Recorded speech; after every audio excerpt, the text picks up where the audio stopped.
Oh, is it really? Yeah, I think it's in the June. Oh, interesting. Oh, yeah, they're doing tests and stuff, right? Yeah, they're Okay. doing testing and vaccinations if you want to get the first dose. Right. Yeah. Okay. I know. The key is to be healthy and stay healthy. Did you guys have to do a lot of it last year and the year before at your other schools? No, at my other school, we just had to wear masks. A lot of people weren't vaccinated or anything like that, but after school, like during the summertime, that's when I got vaccinated. Last school year, we had an option to pick virtual or in person. The first semester I was in person, but I did virtual second semester. Okay. Yeah, my first semester, they wanted all of us to be virtual. And then our second semester, they split us up. So like they went by last names. You went 2 days, and then the other people went 2 other days or 3 days or something. Okay. Yeah, and I know it's like I try not to have an opinion with the vaccine thing, because I know it's 50-50. Some people don't want it, and they have a family history of not getting it, and that's okay. And then others, are all for it and call you stupid if you don't get it. And I just try to stay neutral. Like, you know your own health, do what you want. Right. And, just because we still have to wear these if we're vaccinated. We still have to, stay healthy. Right. Yeah. They said that that strain is spreading to like gas pumps or whatever. So Right. when I use the gas, Yeah. I put my gas, I put hand sanitizer on. Right. I don't know nothing about that strain. I don't know where it came Right. from. Yeah. None Well, of that.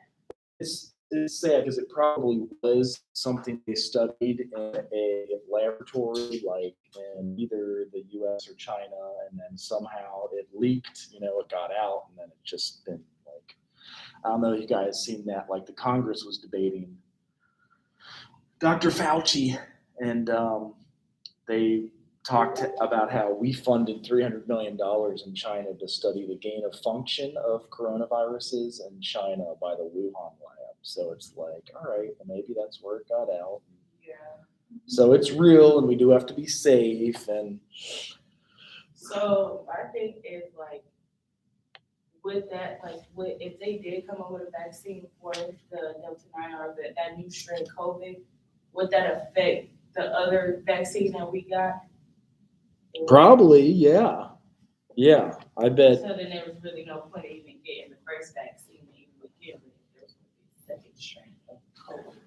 Right, yeah. Yeah, a lot of people are saying that. They're like, dude, with all the side effects of the vaccine, I wish I hadn't gotten it because for real, it doesn't even help. And I so, didn't even get no side effects. I was perfectly fine. I was up moving everything. The only thing after my first dose, my arm was really sore. Really? Yeah, but other than that, I wasn't sick, anything. Okay. My sister, she had a fever, and then that was it for her. But all my family, we got it. So none of us were sick at all. Which is really had any side effects either. It was just that my arm, it wasn't sore, but the shot felt like a mosquito bite. Yeah. And I don't like shots, so. Right, yeah. They're definitely scary. What do you guys think the percentage on campus is? Because I know it's like 50-50 from what I've been told. Like half the people are like, hell no, don't touch me with a needle. And then the other half. Yeah, I think it's like 50-50. Right. Because some people are like really hardcore about and I respect that, I'm kind of, in education, we stay neutral. Hello, how are you? Good. Try to stick with the facts, do your own research, dig into the studies. And I respect that, It's At first, my mom, she didn't know the one was sick with the vaccine because she didn't know, she wasn't sure of the side effects and how my body would react to it. Right, yeah. So my aunt had some coverage, and now she was like, oh, you need to really get the shot. Yeah. And just like you said, we don't know if it's going to be like the Delta variant. We don't know if we're protected, but the most important is your health, vitamin C and zinc and elderberry and vitamin B, colloidal silver, vitamin D, all of that stuff. So anyway, I did have a few PowerPoint slides and then a video too, because I think I open everything until about midnight. So if you still haven't done your like little tiny 2-pager, you have until midnight. So you're all good there. And just make sure to turn in on D2L. Probably. It might be the one that was leaking, so you got to be careful. I like turned my mask black the other day. It works, but it definitely works. I know everything's digital nowadays. So do you guys have any questions about anything? What other classes do you guys have? I have intro to sociology, intro to writing, intro to African American history, and this class in USS. Any of them totally online? Intro to African American. Okay. I know some people prefer that and other people prefer not online at all. Wait, so this is like a hybrid, so it's like, can we choose? You could pull it off either way, yes. I know some people say that they learn best in person, and that's how I was, and that's why I offer it. I do film it, so it would be different. Like I've got it going YouTube Live right now. So if you choose to like do online, how do you do attendance? I have you guys ask a question on the YouTube Live video. Like in the comments? Right. Okay. Yep. That way it'll like write your name. Usually, if your YouTube name is different, make sure to write your name in the comments. But just making sure you're getting everything, because there is a lot of stuff. Let's see here. Like I kind of follow weeks by PowerPoint chapters. So we would be like chapter 3 of the book now. And they're starting to dip into this little drawing I started us out with, but like how social work dips into all areas of our life. And we go here because on the first paper it says like, how would social work affect you? And even if you did a different job that's not social work, you're probably going to bump the social workers. Sometimes they're missing the bottom foot, or you got to unscrew it a little bit to even it out. And that's what. And usually that's okay. Most people are like, well, I don't know if I'll run into a social worker. So the easiest place to find that for your paper tonight, if you're like, I don't know if I'll interact with a social worker, usually they'll be at your school. So like your kid's school. Or even now, like we have a social worker across the street working at the counseling center. So if you need counseling or therapy in your life, if you need, somebody to help out at church, maybe the church's food pantry, maybe it's your school, and maybe it's just like marital counseling, like we could all use marriage counseling at some point in time. And this is, so I was starting to draw the ecosystems perspective. But basically, it's showing that, like, with your social systems, which is like government and school. What's that? Anybody want the signature sheet? You can sign it. 2, 3, 4, 5, 6, 7. Okay, yeah. So just mess around. And you guys could even use this in your paper tonight if you wanted to. Some of the social work articles are about how it's ecosystems perspective and the ecological perspective. So a lot of times here, and it took me a while to understand this, but you're going to study the person and the environment that they came from. So whatever city you guys came from, if it's local here in Ohio, thank you. If you're from another state, if you're from another country, we have a few people from other countries. Have you guys seen any of them? Like, yeah. So Bahamas, Germany, and Russia, and they're going to have a different.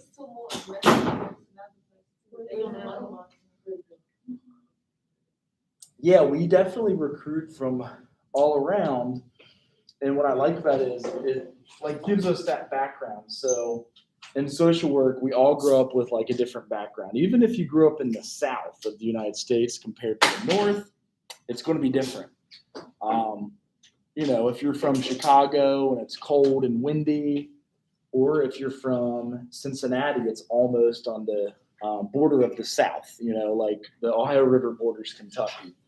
And it's still cold and snowy, but not as snowy. And you have different things to prepare for. Like it's easier to be, strangely enough, homeless in Cincinnati because it doesn't get too cold and it doesn't get too hot. So you can, like, if you really wanted to, you could live in the woods or live under the bridge. None of us chooses to live that way. Some war veterans do because they don't want to deal with the systems, but that's kind of what this chapter gets into. So how are all of the systems connected? I want to open this up big because it's a small little chart. So, and then I can't even see it on my computer. So as a social worker, you're going to see what you are doing and what you are working with and how the response is all throughout the community. So maybe starting at the top, processing, you'll organize or analyze, and you'll have some outputs like attitudes and behaviors of the people you work with and feedback. So you will evaluate how you're doing it and then go back to the input, like, understanding what the system is responding with. We mentioned like the government and religion and you, family, and all the different systems that you work with. So I had a video that I wanted to kind of dip into about these different ways, different responses to, and you guys may have been young enough, you don't remember. It was the financial collapse of 2008. So maybe you remember, maybe you guys saw people get laid off in your family or friends or like neighbors, and there was a lot of layoffs. Similar to COVID, you guys probably remembered more in terms of COVID and when all that stuff happened. But here is one of the best trailers I had seen that described the financial crisis. So I kind of wanted to get into this for class. And before that, any questions for your little 2-pager to turn in tonight? Make sure to have that on D2L. All right, it seems to be working. So this is like how we have 46 million Americans in poverty. I think COVID changed that. It may be more like 56 million. And also with inflation, the number for what defines poverty has changed. So you keep that in mind. With a third highest poverty rate, which is like shocking. I thought we were really good. They have nice. The line. The place that people on the bottom are trying to get to. The place that people on the top are trying to keep from going below. They don't want to look below it either. They don't want to see what's down there because that makes them feel too guilty about being above it. The line is the firing line in which people face survival or death. And sometimes the person holding the gun is their neighbor, and sometimes it's their congressman or their alderman who's not doing enough to help them. The line is where you are always in a position to give help. And then for the first time, this line I've gone from being somebody who could help to being somebody who needs help. There's a certain amount of pride that comes in being independent. There's a certain amount of shame that comes into having to pay for every little thing that you get.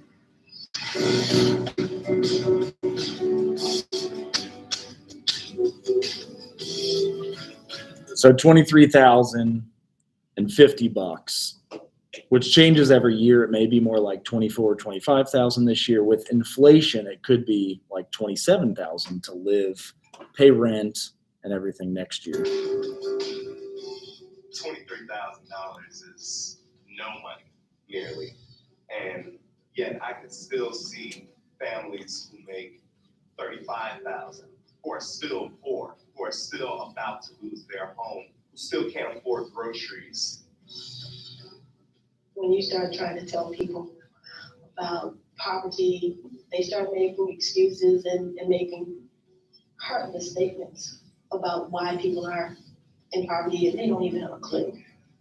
They don't even have a clue. Some of the most prevalent and damaging stereotypes about poor people are that they're lazy, that they're stupid, they don't have any skills, prefer poverty, that they can't take care of families. Working harder, just trying to keep their heads above water than we can even imagine. It's hard. It doesn't matter if you have to stand in line and kind of feel bad about yourself, that you're a failure. You have to cross that line to be able to keep the lights on, be able to keep feeding your kids.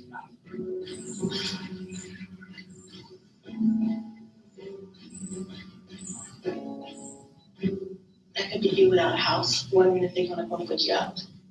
But for the grace of God, because a lot of these people had jobs, have degrees, did everything right, but the bottom fell out. And that bottom of that line, they went below that line.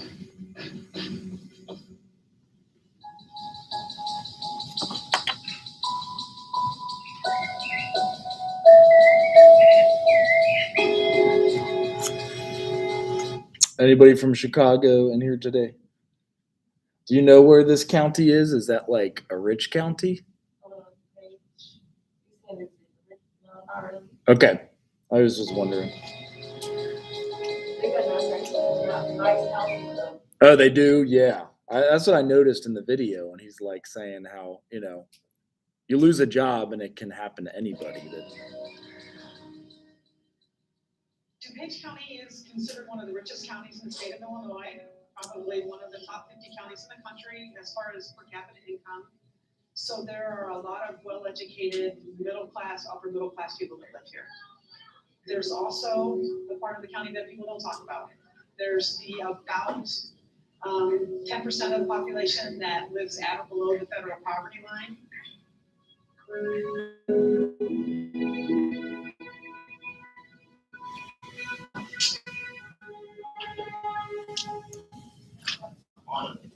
Good morning.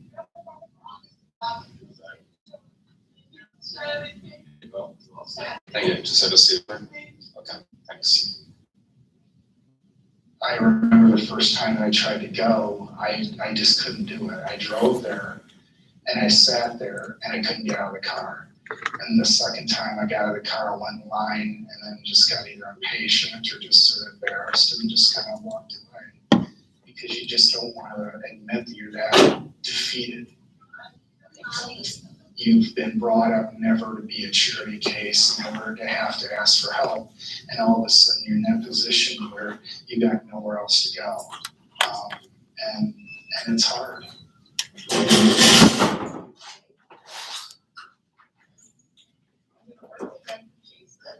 Yes. It's going to be 12.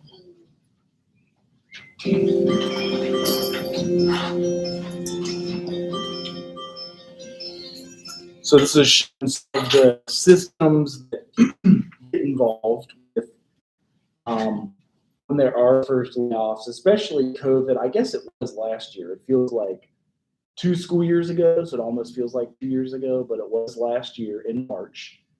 Some of you may have been here. Some of you may remember, but March 13th or March 17th, we got an email like, hey, everybody, don't come back from spring break. And we're like, what? And just like shut it down. And then the layoffs started coming. And like a lot of the people that live, literally, if I missed a paycheck, I couldn't pay my mortgage. I couldn't pay my house, whatever. Our mortgage is probably $1,135 a month. Our paycheck from Central might be $2,450. So it's half, and if I missed a paycheck, and a lot of people that did because of COVID, couldn't pay their mortgage. So luckily last year we did get some federal assistance programs, but this also, usually a recession happens every 7 to 10 years. So this was 2009 and 10, and then COVID happened in 2020, about 10 years later. And this is kind of a new poverty. There's not soup kitchen lines, but there's food stamp lines, so you don't really see it as much. So urban poverty is now at currently higher rate than urban poverty.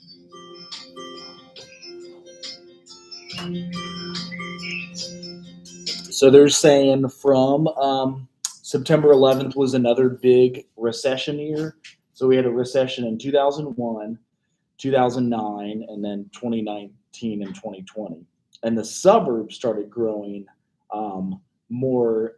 There was more poverty in suburbs, which you guys may see in the cities that you drive through, than you do in the inner cities. It's been a tidal wave over the last 5 years. Whereas maybe before it was a trickle, now it's just suddenly, people standing outside the door of the food pantry waiting for us to open. There's a desperation, and all the organizations haven't been ready to deal with the numbers of people coming through their doors. Private organizations are a drop in the bucket compared to the federal assistance programs. And so I think there's got to be a partnership. We certainly know that we have a responsibility to do the job that we're doing, and we want to do the job we're doing, but we can't do it alone. We need the resources of the government to help. She said 2 from here. Right. And then 1 from here. Okay. Okay. Sample size. All right. Got 1 box of cereal. Okay. All right. To go healthy, or what the kids like. Everyone comes here. It's people that have grown up in poverty to people that had 6-figure jobs, that were running companies that have lost their job. So they're at the end of their rope and they end up here because they don't have anywhere else to turn. I'm 48 years old and I have 3 kids, single dad, got a daughter who's 17, and 2 sons. They're 14 and 11. I'll be 12 on Tuesday or Wednesday. So. Okay. All right. I was in banking as senior vice president, making 6 figures. I was very comfortable. Then the last bank I was at was acquired, went off on my own, and started to organize banks kind of at the perfect wrong time and a perfect storm, and kind of everything fell apart from that. Okay. What was that big turkey? My wife at that time filed for divorce because we were in an affluent town. Kind of the stress of all it took its toll on our marriage. And Oh yeah, you want this? Sorry. So he's explaining a layoff where he was making 6 figures, probably in 2008. In September 2008, we had a banking crisis where all of the banks imploded. It was there's a whole nother documentary about that, but they were investing in mortgage-backed securities, and they were realizing the housing bubble was occurring and that houses weren't really worth as much as what people were saying they were. So when that crash happened, all the bank employees got laid off, and he was one of them. So you go from 6 figures, 100,000 a year, to I guess nothing. And pretty much that was it. I had to decide what I was going to do with the rest of my life. I had always in the back of my mind thought about teaching. My mom was a teacher, my grandmother was a teacher, my sister was a teacher. So I kind of thought, well, maybe this is my signal to make that transition.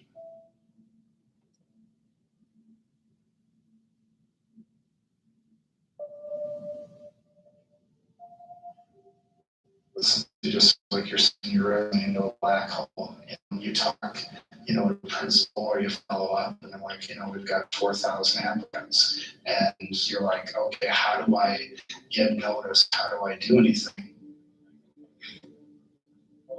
Pretty much I've been on my own for 2 years, trying to make by on some teaching income, trying to make by on any tutoring income I can get on the side.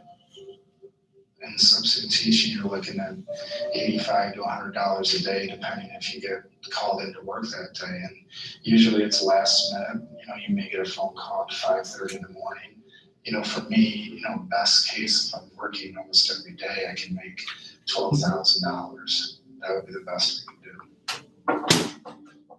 So this is also pre DoorDash and like Amazon. Thank you. Because I don't think, maybe some of you guys had a smartphone like with the internet in 2012 or 13. I don't think I got one until either 14 or 15. And I don't know if we had DoorDash, Hub, and Uber Eats until the past few years, where you could just like pick up a job, like you got to go work. And then in big cities, it's hard to do that. Where he said he made 85 to 100 a day. I feel like you could do that on DoorDash in 4 hours. I had to do it over the summer just to kind of also supplement. Same with Amazon Prime, delivering the different things. But he was making about 100 a week, which is 2,000 a month, and about 24,000 a year. So that's still right at the poverty level. You get unemployment for two months or 6 months sometimes. I never thought I would be in that position. I was a straight A student. I got a high ACT, went to a great school, graduated high honors. Everything is roses. Everything's perfect in your life. Coffee, always desperate for coffee. You have to work really hard to find the way to get by. The government isn't really seeking you out to say, we want to help you get you back on your feet. All the bread you want? All the bread? Okay. All right. I mean, I'm insulted if somebody says, John, you're just lazy. You're just not trying. You just don't care. I'm like, I care. I care more than anybody. Thank you very much.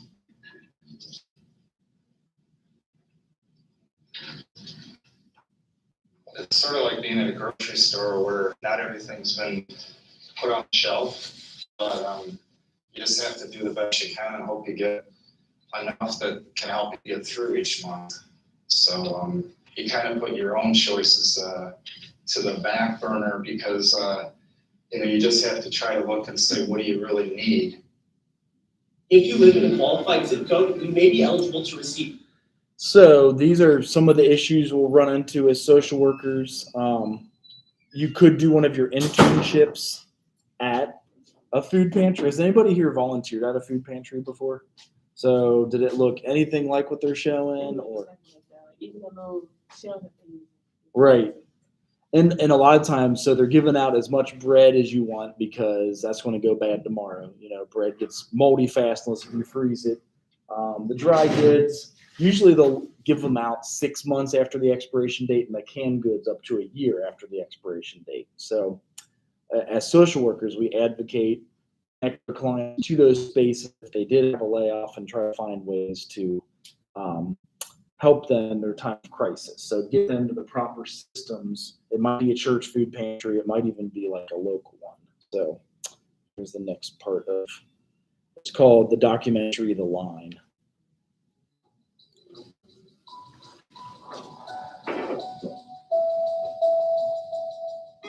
So he was making 100,000 a year. He's back to zero. Teaching, he's back up to like 15, 20,000 a I year. think that there's a real divide in this country and that people are struggling. The people that maybe are sort of untouched by the recession think that, unemployment is going down and, things are starting to look up. Businesses are starting to hire people. They're not seeing those people that have really, really been struggling for a long, long time.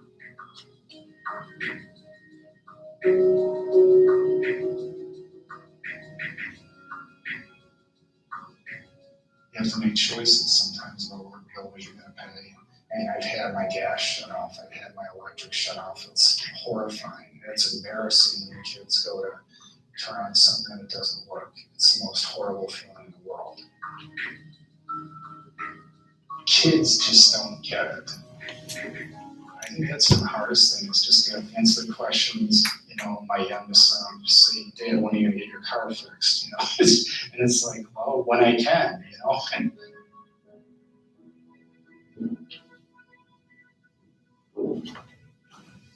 I have gotten used to checking for the expiration dates sometimes.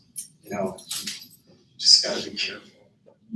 Not that you're angry, you're grateful that you get what you get, but, one time I got like some Velveeta that somebody donated. It was like 5 years old. It was like a black brick. I'm hoping that I can hold on for at least another year, maybe two. My kids at the age they are, I really want to be around for them, so moving isn't an option for me. I just feel like I've aged so much. It's like a constant kind of throbbing in your mind of like, what am I gonna do?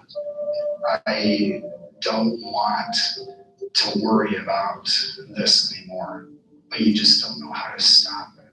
You're doing everything that every person says is the right thing to do, the right steps to follow, but it's not happening. And what if it doesn't happen? What if it doesn't happen fast enough?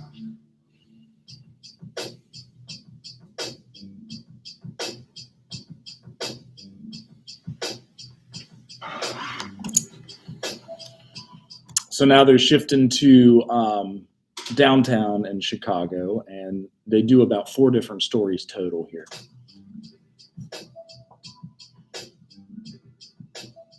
I do think that a lot of the violence, a lot of what is going on right now is associated with people who are living with traumatic stress disorder. Trauma is a shift, a sudden shift in the ways in which we understand life and make meaning. Trauma in a psychological or a more psychosocial sort of sense in which I'm poor now. Wow. What am I supposed to do? Or the other experience, people who have lived in poverty their entire life, and their mother did, and their grandmother did, and their grandmother did. So there have been generations of poverty, and there is a more deeper trauma, which is affiliated with this sort of nihilism or this sense of meaninglessness and hopelessness that says we will always be this way. This will always be the case.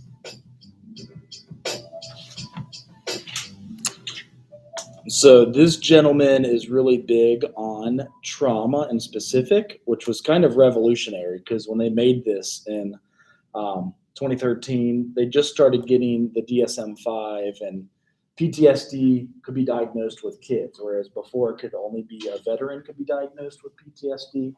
So he really does good work with trauma-informed care and like working with his parishioners to get over what they're working through. We're on Monroe Pulaski, and it's considered K-Town from Pulaski to Laramie because of the Karloff Keeler off case. And this is where I grew up, in this house, with my family, my father, my mother, my 2 sisters, and 3 brothers. My sister was born to play for church, which was about a block that way, about 2 blocks over. And she was walking, it was late, around 10 or so. She was down around the corner.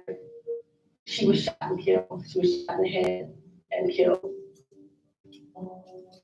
Police never came. I mean, they came for that night, but there was never an investigation. So as far as I'm concerned, they never found out who actually killed her.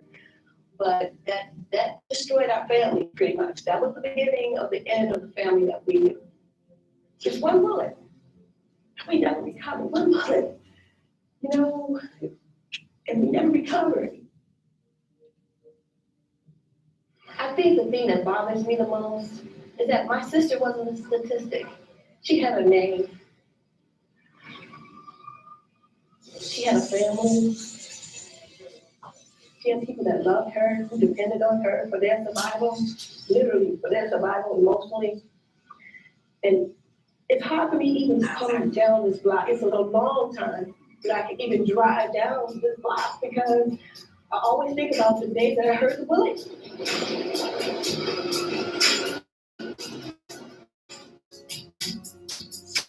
It's crazy in these streets. It's hard now to start judging, but we get enough pain, enough kids, under the gas still love us. So I go by Jay Quest, and my music is what my ministry is. It's around helping people understand that you're human and that you have a ton of possibility and a ton of potential inside of you. And we need to hear that more in these communities of poverty. People are killing each other for some very plain reasons, because whether they're poor or not, in terms of a quantitative measurement, they feel poor. They feel like they need more. They feel less than human. They feel offended by their government. They feel offended by their neighbor. It's like my dream is not rich. It's pain and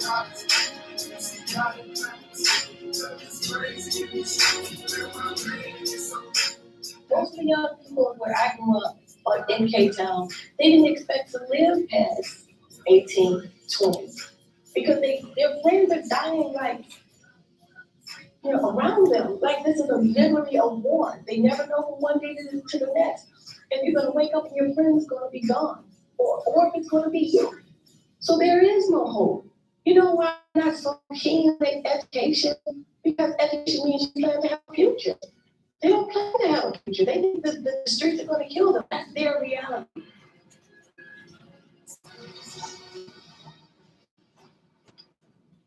One of my first jobs was working at a bank downtown. And when I would say to people where I came from, where I lived, they would be so shocked. Really? You lived over there? Because they don't expect people from K-Town or certain areas to be able to get out and get good jobs and to actually look like success. I was one of the youngest supervisors at the bank. I didn't have my first child till I was 30. I didn't have to depend on anyone, and all the bottom fell out in one fall. It's just all the bottom fell out.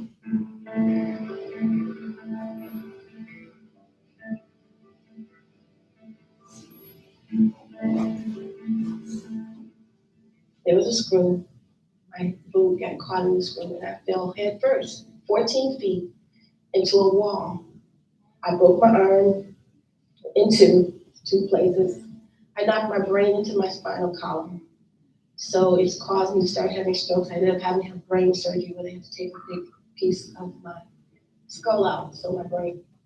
Wow, look at this. So again, kind of a sad story, but a mishap where like she was probably also working at a bank making six figures, unexpected accident comes along that she's probably taken the L train to work and mismanagement where there's a screw and she trips and falls. So possibly she would get a settlement from the government from that, but it doesn't seem like from the rest of the story she tells that happened. So as social workers, we connect them with those services that they need. And it may be trauma services to even talk through the challenges she experienced growing up, like working with, having a death of a sibling, and also then now the current trauma of having I'm pretty sure she couldn't go into work after all this happened. So she'll tell you more about that story here.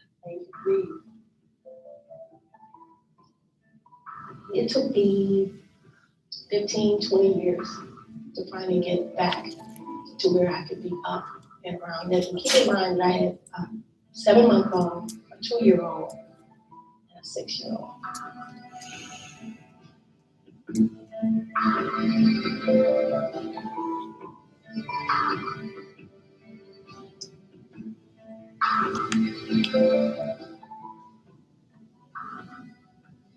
I knew I needed to leave, to move out of that neighborhood when my son turned 7.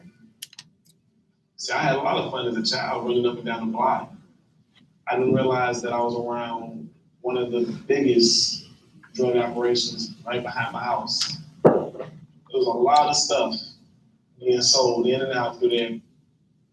They'd ask me to take them something to someone else. No, I've done that in the building, and I didn't even realize what I was doing. I was just delivering, thinking, hey, they asked me to take this down. Some of these little boys I knew were bad news. He didn't, but I knew.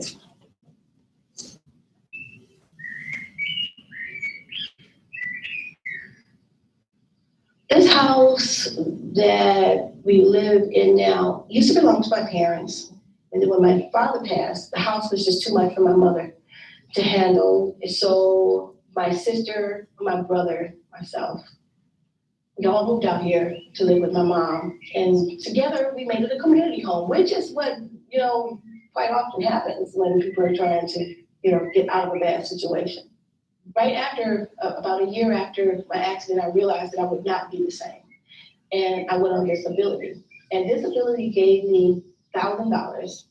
I think it was, at that time, it was like $900 a month. I had 3 children.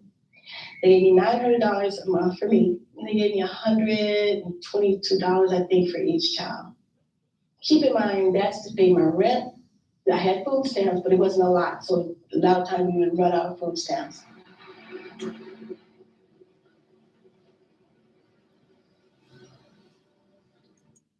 I know some of you said that benefit was raised in the past year because, again, we're experiencing inflation and food prices going up with gas and whatnot.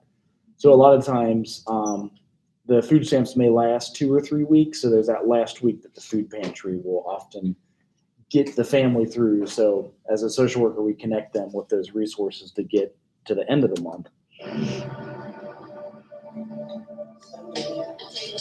It's not that much different. Yeah, but it's not extraordinary.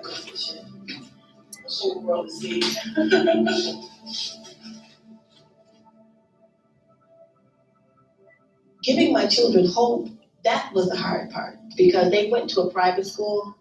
So they lived with all these people who were very well off, who drove nice cars, whose parents were giving them credit cards to spend carte blanche.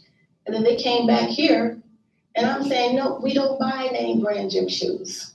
Nope, we're not going out to eat. We gotta do whatever mama's got to cook. It was disappointing from a mother's point because I wanted to give them the best. And I always thought when I had my children, I was going to be able to shower them. That was my desire. As I think most parents, that was my desire, but I wasn't able to do that.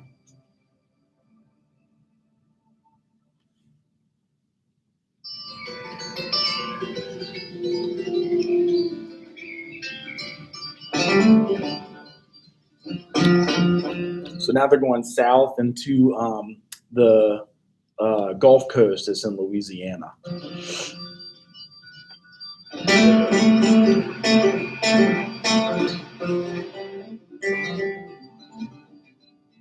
I was born and raised in this little town called Devant, Louisiana, in 1945. Just about everyone in this community had done fishing of one type or another, either crab fishing, shrimping, or oystering, at least part-time. It was a wonderful way to make a living. God gave us a heaven here, a gold mine. It was there for the taking. Anyone that wanted to make a good, honest living could do it. All they needed was a strong back and a little bit of brains. No matter what time of year it was, we were either shrimping, crabbing, dredging oysters. A person that didn't have any work could come to this marina, go by the conveyors where they were unloading in the evening, and hey, I need a job. Okay, show up here tomorrow morning. You had a job. The people of this area, this entire area, depend on the environment. They depend on what God gave us. And God gave us a lot down there, but we didn't know how to take care of it. Just a falling empire, slowly flowing through my hands. So this is another perspective where jobs were very plentiful, especially in the 90s. And I kind of remember this because I drove an old car across the country in 1999, and my car broke down somewhere in Colorado, and I was just kind of like stuck out there. But I was able to go like jump on a construction crew and work with people doing construction, earn enough money in my car and drive home. Nowadays, that's kind of a little harder to do. There's less jobs than there were, or there's more people in the same amount of jobs. And so the cycles, the poverty, nature goes in cycles. There's kind of abundance and then lack thereof. And here he's describing in the Gulf Coast when they had an oil leak, it killed all the fish, all the food that these guys used to work for. They could just walk onto the dock and get a job. And all of a sudden, all the fish died from that oil spill.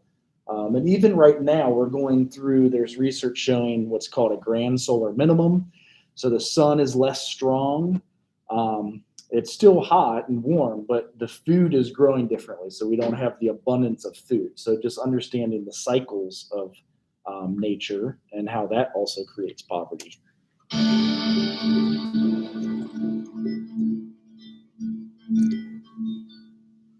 Had someone told me 10 years ago that this place would be this dormant, I'd never believed it. I never would have believed it.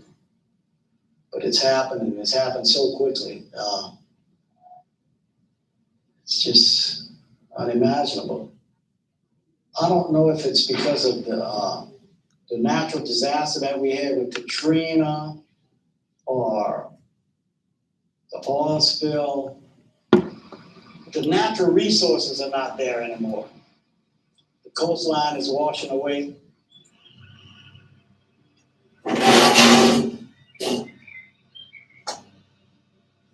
So we had another hurricane, I guess it was over the weekend.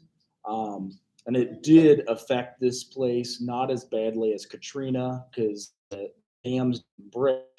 But when the dams did break, it kind of flooded everything. And they're saying here that like the natural wetlands or the food and the oysters and mussels and whatnot they farm down there, they're also kind of disappearing with the land disappearing with maybe development. There's places that when I was in high school, we used to go out and hunt rabbits. And now those places don't exist. They're all gone. They're gone, completely gone.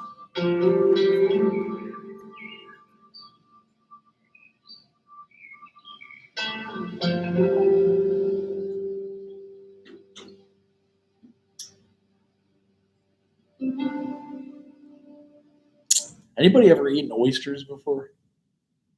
I think my wife likes them a lot. I'm a vegetarian, so I don't eat that stuff, but she like loves them. I think they look kind of like a snot booger, but I guess they taste good. Those of you who ate them, did you like them? Yes, I did it in my seafood. So you have to like spice them or salt them correctly. I guess you can't eat them like raw. That would probably be okay. All right.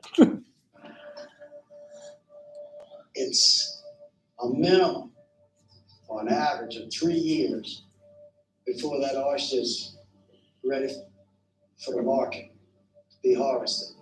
Next year there'll be no oysters. For 3 years there won't be any oysters. And this year we had a very low harvest of shrimp. So what's going to happen? I don't know. I don't have any confidence in the future.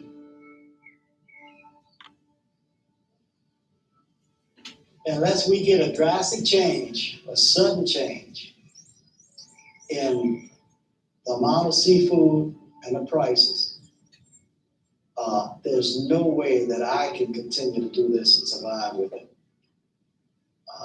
Because all I am doing now is losing money. You know? Just can't do it. The numbers don't add up. They just don't add up. Okay. I don't worry about myself that much.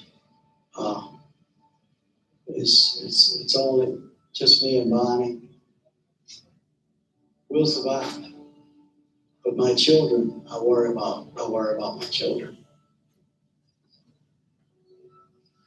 This community, I've seen a change not only with income, but I can see a change in the people.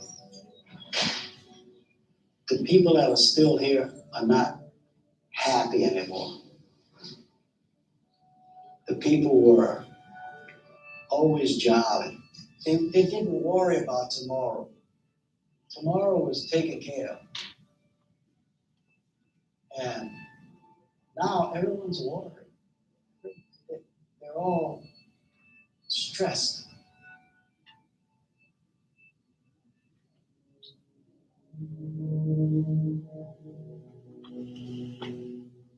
Has anybody visited New Orleans or Louisiana before? So they do have the second highest poverty rate. Catholic Charities was here up until last week paying people's utilities for them. They couldn't pay them. And now they're gone. They left last week. So a lot of these families that were dependent on that, they don't even have that now. So, in this great United States, believe it or not, we're gonna have people down here that are gonna have their electricity cut off. And they're gonna be living that way. I hope that it gets better. But deep down inside, being realistic, I don't see it. It's just a culture, like whole culture. This one was before COVID, so it's interesting that there's a whole long theory of how we got out of this financial crisis. It was in 2009 and 2010. A lot of it, though, was called quantitative easing, which is where they printed money and kind of gave a lot out in student loans and gave a lot out in, government loans and whatnot. And because of that, we had actually the longest, there is 10 or 12 years where we didn't have a recession. Then COVID, like literally, the stuff hit the fan, like boom. So this was about 2010 to 2012. But we are now we're seeing the same type of thing happening. So it's interesting that, they don't have the movies out yet about COVID, but we're going to have some documentaries just like this. Culture. The whole culture's gone.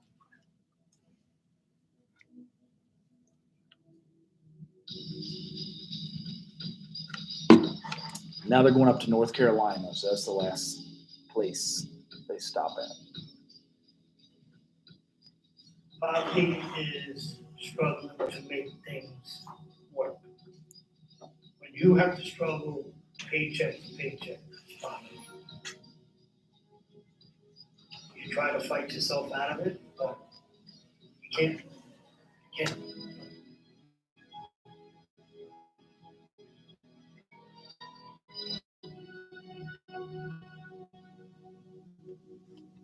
I was born and raised in Brooklyn, New York, with my two sisters and my brother, my mother, and my father, until my father decided to just leave the house and leave us by ourselves, which hurt my mother mentally and got her unstable.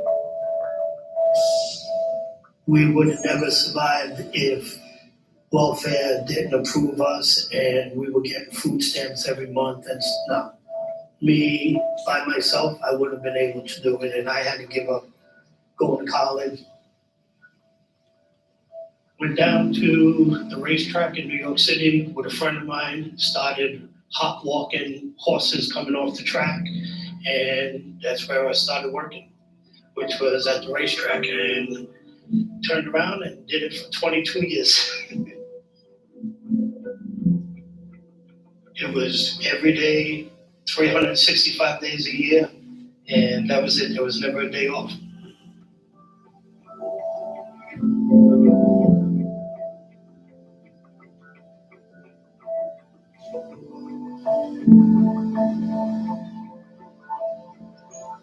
I came here to North Carolina after I stopped working at the racetrack. And when you come off of that, everybody's like, okay, so what skill do you have? It's like, you really don't. I had the skill of putting horses on the racetrack.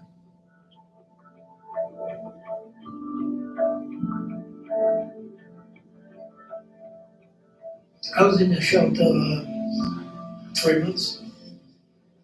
It's a hard thing because North Carolina, the unemployment rate is 9.4. It's one of the highest in the United States. being in the shelter, I wasn't ashamed of it. I did it on my own. I wasn't there because I used drugs, because I was an alcoholic. I refused to sleep in the street. I wasn't going to get put in jail for sleeping in the street. So a lot of cities that are on a beach, like Charlotte's closer to the beach, there's a higher homeless population because the weather's a little bit more stable. Like it doesn't get extremely cold and it stays cool enough on the beach. So you'll see a larger homeless population. Like in LA, I'll show you a video later in the semester where there's like a tent city in Los Angeles, California, because it's a nice place to be homeless. Every day I used to get up, get dressed, and go out to look for a job and stuff like that. And then when I found out about Jim Noble's restaurant and the church services that they have here, I introduced myself.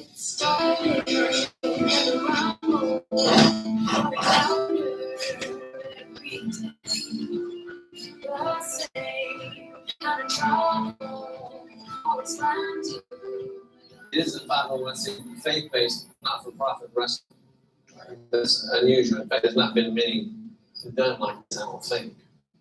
And it really has two parts. One is to help raise money for a non-profit state. We're going to give all the profits away to help people poor. Secondly, King's Kitchen Restoration Program, which is a discipleship, life-changing program to help people get back on their feet through on-the-job training, obviously, Bible study, discipleship. Even though it's a ministry, we also are a restaurant, and we have to compete, and we have to execute, and we have to run the restaurant right, or the whole thing will fall. And this is not an easy industry to be in anyway. Restaurant business is tough. I came here and I volunteered here, and they threw me as a dishwasher. I've never worked in a restaurant before. Cole, we got a 4-top getting up. And it shocked everybody how fast I pick it up. When I put my mind to something that I really want to do, I know I can do it. I'll come with a big tray.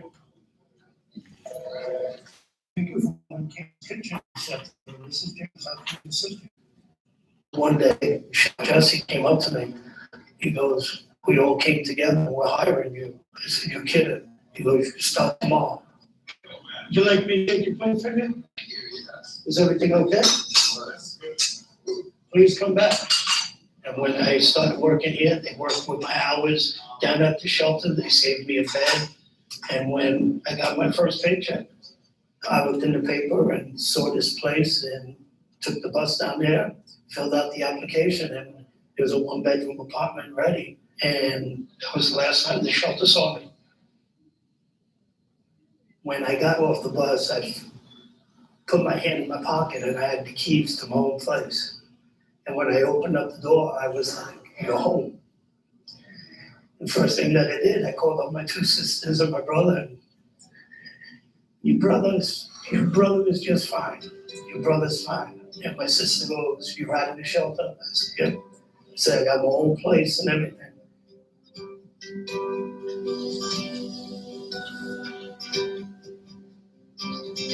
Adam, is it the only dishes that go match over here? 8 months later, I'm still here. I'm the head busboy. Please come again. I love work. I don't stop. When I come in the morning, I get here an hour before my shift starts. How you doing? How's everything? My income right now, I would make in a year between about 11,000 to 15. The most successful. So again, as you can see, a lot of these folks' earnings are right at the edge of the poverty line. So without social workers and the different social systems to hook them up and find other resources to get them, empower them to empower themselves, they could be in trouble. So that's what we as social workers will try to find the connections for them for.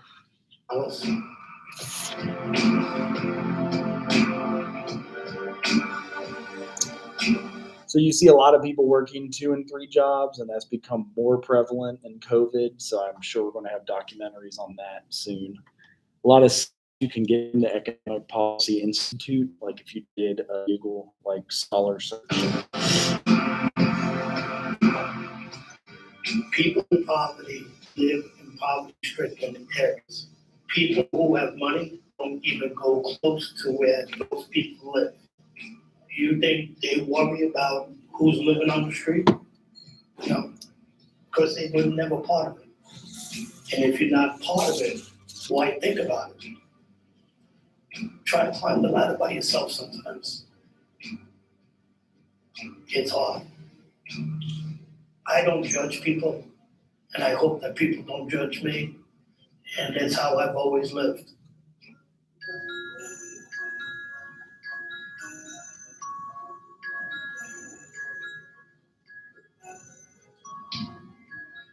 I think hope is important for people who are in poverty because that's the only thing that's going to stop them from making a desperate move to make life better.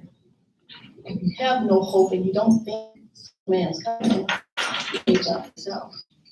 And when I say jump, I mean killing yourself. I mean making rash decisions and doing things that maybe even uncharacteristic for yourself because you're so desperate. We cannot be silent when that happens. We cannot say, oh, well, that's on them. No, systems need to be broken to stop poverty too. Policy needs to change in order to stop poverty. And there need to be people in place who can properly change policy to help poverty. At the same time, there are people who need to know that there's a way out of this and need to know that they are more than their poverty. Because I believe that if we tell people that they are better than they think they are, that they will do better than they think they can. This is not the end. We shine like stars.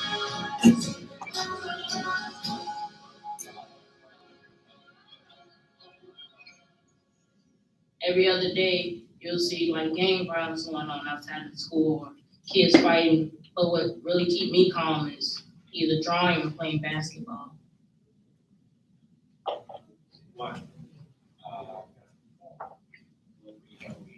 So this guy is big on using trauma-informed care, which you would use sensory activities like the arts and music, I think, uses here to kind of recover from those traumas.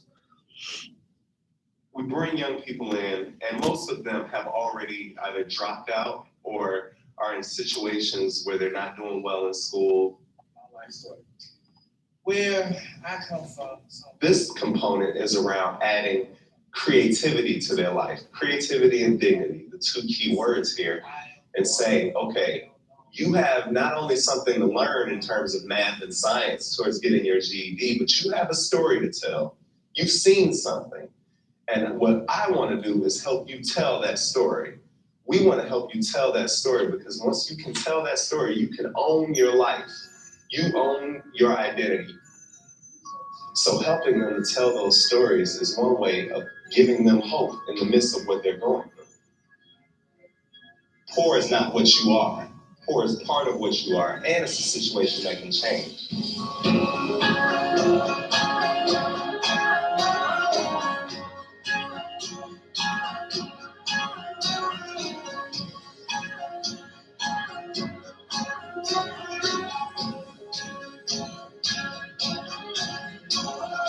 This is not the end. This is not the end of this.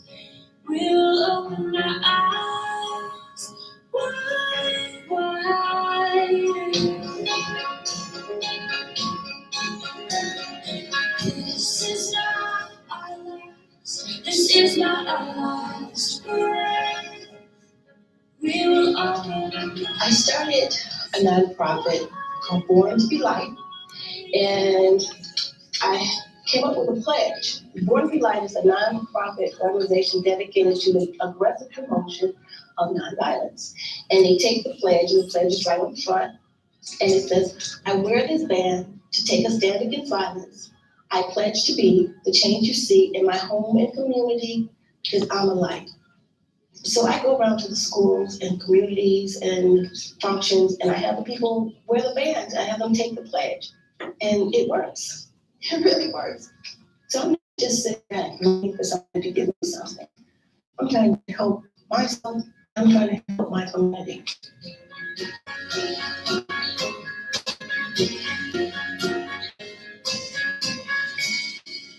I understand that you might look at me and say, you're getting handout, you're on disability. But I promise you, if I could be anything but on disability, I would. And I've done everything that I can do to make myself better. I've written a book. I've gone back to school.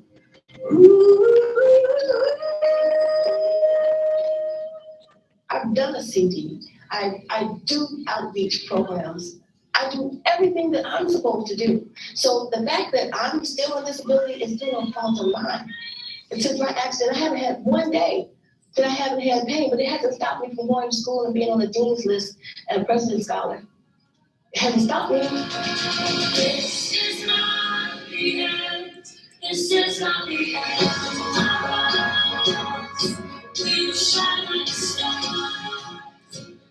I'm doing mechanics, I'm working, I do computers, I do art and music. I'm doing fire safety to try to become a fireman. Though I am poor, I do not consider myself poor because I feel like as long as there's a person watching over me, as long as I'm connected with my family, and as long as my legs and body work and I'm able to go out and make some money, there's no way that I will feel poor.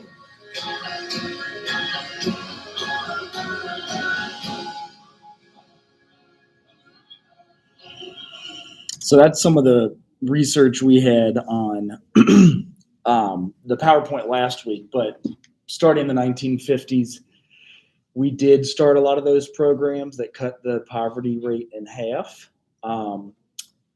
Government programs, private charities. At first, all it was private charities. And then since then, it's also gone to more of the government programs, which we've also mentioned is good and bad because some of those can also create inflation.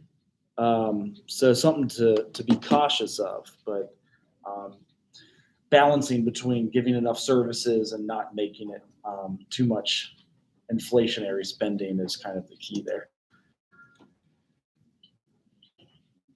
So we did it in the 60s and nice rain, huh? So yeah, that's we'll get into more of this PowerPoint later on. I know finishing up early doesn't help you guys if it's raining like that, but sometimes, yeah, just remember to get your paper uploaded to D2L tonight. So just a couple pages, starting off with a softball for you all, and see you all Thursday. Maybe you're welcome to wait it out until the rain stops, but it might not stop is the problem. So, any questions? Yeah. Okay, Sure. The sign-in sheet, if anybody still needed it, it's up here.